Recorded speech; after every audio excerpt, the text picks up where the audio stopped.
राधे राधे। जय श्री कृष्णा, जय श्री राम। साथियों, 16 नवंबर से 15 दिसंबर तक मार्गशीर्ष का मास चलने वाला है। मार्गशीर्ष महीने में दान पुण्य करना और किसी पवित्र नदी में स्नान करना बहुत ही लाभदायक बताया गया है। अगर हम किसी पवित्र नदी में मार्गशीर्ष के महीने में स्नान करें हर रोज, तो भगवान हमें हमारी इच्छाएं पूर्ण करता और यह कार्य बहुत पुनीत कार्य माना गया है। ये भी विधान बताया गया है कि अगर मार्गशीर्ष के माह में तुलसी की जड़ की मिट्टी से और तुलसी के पत्तों से स्नान किया जाए। स्नान करते समय हम जल में यानी कि जड़ की मिट्टी और तुलसी के पत्ती पानी में डाल लें और फिर उससे स्नान करें, तो बताया गया है कि इससे बहुत शुभ लाभ मिलता है। साथियों, मार्गशीर्ष माह एक दान पुण्य करने के लिए माह आया है, जिसे हम अगहन के नाम से भी जानते हैं। ये भी विधान बताया गया है कि मार्गशीर्ष के महीने में ब्राह्मणों को भोजन कराना चाहिए, जिससे कि बहुत ही शुभ लाभ की प्राप्ति होती है। और साथियों, मार्गशीर्ष महीने में अगर आप ब्राह्मणों को भोजन कराओगे, तो स्वयं विष्णु भगवान को ही समझ लो कि वो आपके द्वार पर पधारे हैं। ब्राह्मण में श्री विष्णु भगवान का रूप बताया गया है। आप एक गाय को खाना खिला दो और ब्राह्मण को खिला दो, बराबर इनका ओहदा माना गया है। सो साथियों, चलते हैं मार्गशीर्ष महीने की अध्याय वन की कथा सुनाते हैं। आज है सोमवार, तो सोमवार से ही शुरू करते हैं। ये बहुत समय पहले की बात है। एक राजकुमार था। वो भोले शंकर की बहुत पूजा करता था। भोले शंकर माँ पार्वती के मंदिर में हर रोज जाकर उनकी पिंडी पर रोजाना पुष्प और धतूरा चढ़ाता था, घंटा बजाता था। पूजा करते करते उसे काफी समय हो गया था। उसके पास में धन दौलत की कोई कमी नहीं थी। धन दौलत से भरपूर राजा था, लेकिन उसके समय में सिर्फ हुई एक कमी थी। उसके पास में कोई औलाद नहीं थी, उसका कोई बच्चा नहीं था। तो भोले शंकर माँ पार्वती की वो बहुत पूजा आराधना करता था। एक दिन माँ पार्वती ने भोले बाबा से कहा कि हे शिव जी, यह साहूकार इतनी पूजा करता है, हम दोनों की बहुत सच्चे मन से करता है, तो आप इसे एक बच्चे होने का वरदान दें। भोले बाबा ने कहा, माँ पार्वती, इसके भाग्य में बच्चा नहीं है, इसके भाग्य में औलाद नहीं है, तो मैं कैसे दे सकता हूँ। लेकिन साहूकार बहुत सच्चे मन से करता था, बहुत ईमानदार राजा था। वो रोजाना पूजा करता था। तो पार्वती माँ उस पर रीझ गई और भोले बाबा से विनती करने लगी कि भोले बाबा, इसकी किस्मत में भी एक औलाद दीजिए। बिना औलाद के घर में कुछ भी अच्छा नहीं लगता है। तो भोले बाबा ने विचार किया इस पर, और वो पूजा कर रहा था। तो माँ पार्वती और भोले बाबा दोनों लोग मंदिर में आके प्रकट हो गए और साहूकार से कहा कि साहूकार, मांग लो, आपको जो भी मांगना है। तो साहूकार ने कहा, मेरे पास में प्रभु धन दौलत की कोई भी कमी नहीं है, लेकिन जो कमी है वो सिर्फ एक औलाद की कमी है। मेरे पास में कोई बच्चा नहीं है। भगवान, आप मुझे औलाद का आशीर्वाद दीजिए कि मेरा एक लड़का हो।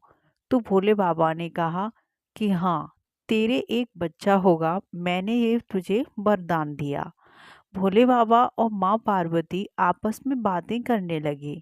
भोले बाबा ने माँ पार्वती से कहा, पार्वती, आपने इसे वरदान तो दिलवा दिया, लेकिन एक शर्त है, जो भी इसका बालक होगा वो सिर्फ 12 साल तक ही जिएगा। तो यह बात साहूकार ने आपस की सुन ली कि माँ पार्वती से भोले बाबा कह रहे हैं कि जो भी बालक होगा वो सिर्फ 12 साल तक जीवित रहेगा। भोले बाबा ने साहूकार को यह बात बताई कि आपका जो बालक है वो 12 साल तक जीवित रहेगा और उसका 12 साल में विवाह भी हो जाएगा। साहूकार को यह बात सुनकर ना ही कोई दुख हुआ और ना ही कोई सुख हुआ, क्योंकि वो बहुत सच्चे मन से भोले बाबा और माँ पार्वती की पूजा करता था। उसे ये इतना ज़्यादा खुशी भी नहीं थी कि मेरी औलाद हो जाएगी और ज़्यादा दुख भी नहीं था। सिर्फ माँ पार्वती को उसका दुख दिखा कि सबके बच्चे हैं लेकिन उसके घर में कोई बच्चा नहीं है।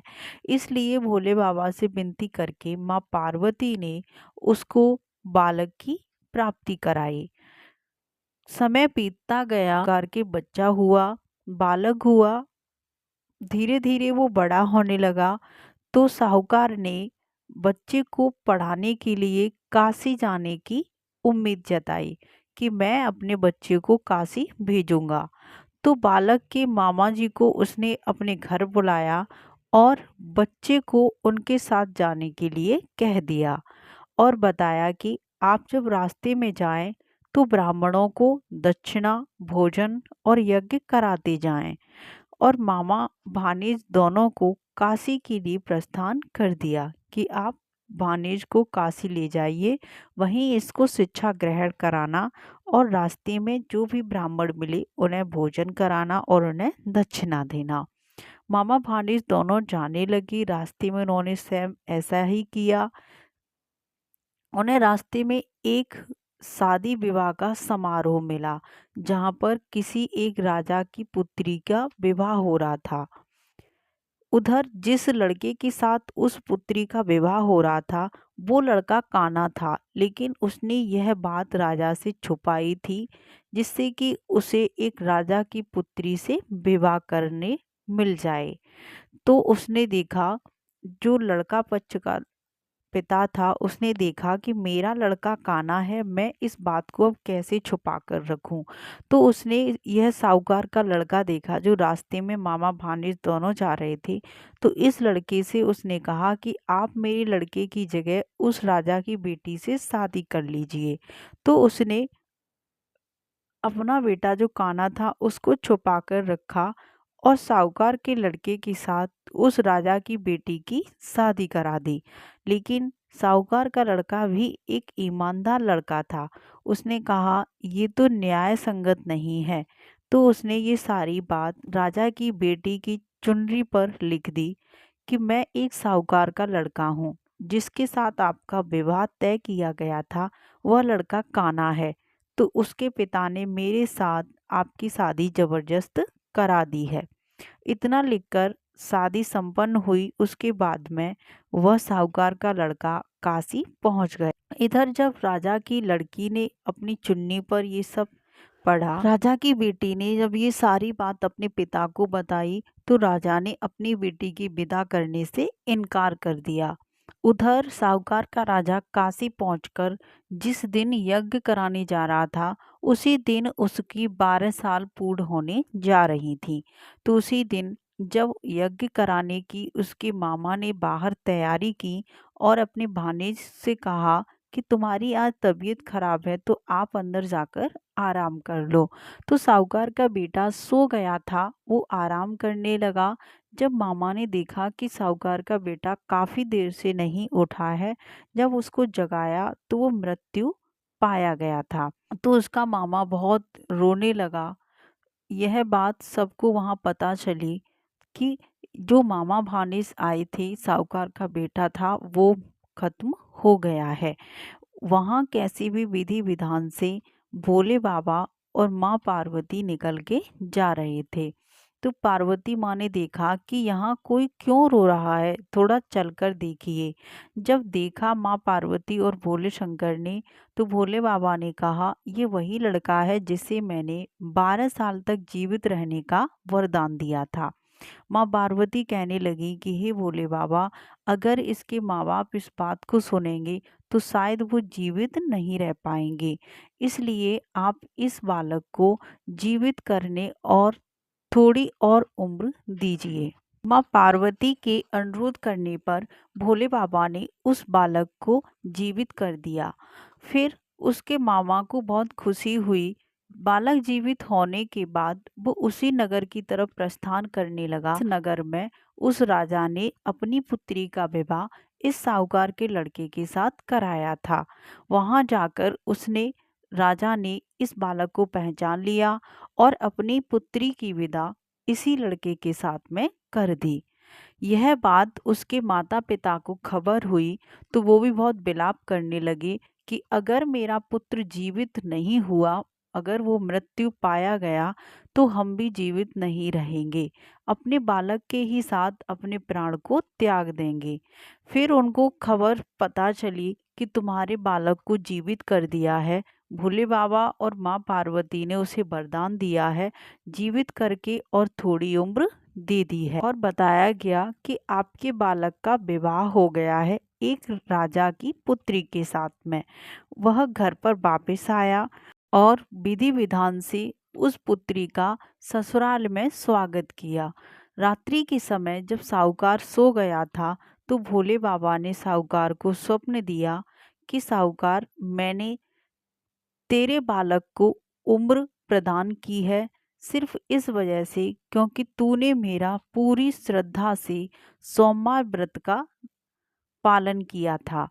मैं तेरे इस सोमवार व्रत से बहुत खुश हूँ जो तू इतनी ईमानदारी और श्रद्धा के साथ में मेरा पूजा पाठ करता है, गरीबों की सहायता करता है। तो मैं अपने सोमवार व्रत से तुझ पर प्रसन्न होकर मैंने तेरे बालक को उम्र दी है। तो साथियों, जो भोले बाबा का व्रत धारण करता है या फिर उनकी बहुत सच्चे मन से पूजा अर्चना करता है तो भोले बाबा खुश होकर अपने भक्तों पर हमेशा कृपा बरसाए रहते हैं।